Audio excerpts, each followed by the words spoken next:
দাদা, একে একে যে সবাই আপনাদেরকে ছেড়ে চলে যাচ্ছে, আপনারা এটা নিয়ে কিছু বলবেন না, কিছু করবেন না? আপনারা না বিশ্বগুরু, হ্যাঁ? এখন যে আয়ারল্যান্ড আপনাকে মুখে রসে মতি দিয়ে কইলো যে আপনাকে দেশে আই খেলবো না, তো এখন কি করবেন?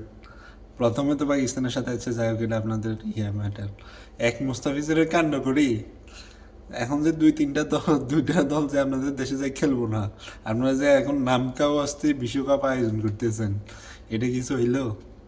হ্যাঁ, আপনারা এটা ছাড়াই দিয়ে বলেন যে শ্রীলঙ্কা আয়োজন করতেছে শ্রীলঙ্কা, আর আমরা সাথে আছি, তাইলে হয়তো একটু মান সম্মান বাঁচতে পারে। আর আপনারা যে ইয়া কি জানি বলে, আর এটার নাম কি পাল ভুলিতে গেছি, আরে অলিম্পিক আয়োজন করার স্বপ্ন দেখতেছেন, এটা কি করতে পারবেন? অলিম্পিক আয়োজন করতে পারবেন আপনারা? এই কারণে কারো ঘুমায় আঙুল দিতে নাই, বুঝছেন নি? পরে আঙুল পচে যাইব। দেখেন আবার শুরু হওয়ার আগে, মানে T20 ওয়ার্ল্ড কাপ শুরু হওয়ার আগে আর কোন কোন দল মানা করে দেয় যে ইন্ডিয়া আপনাদের দেশে আসি খেলবে না। দেখেন এটা।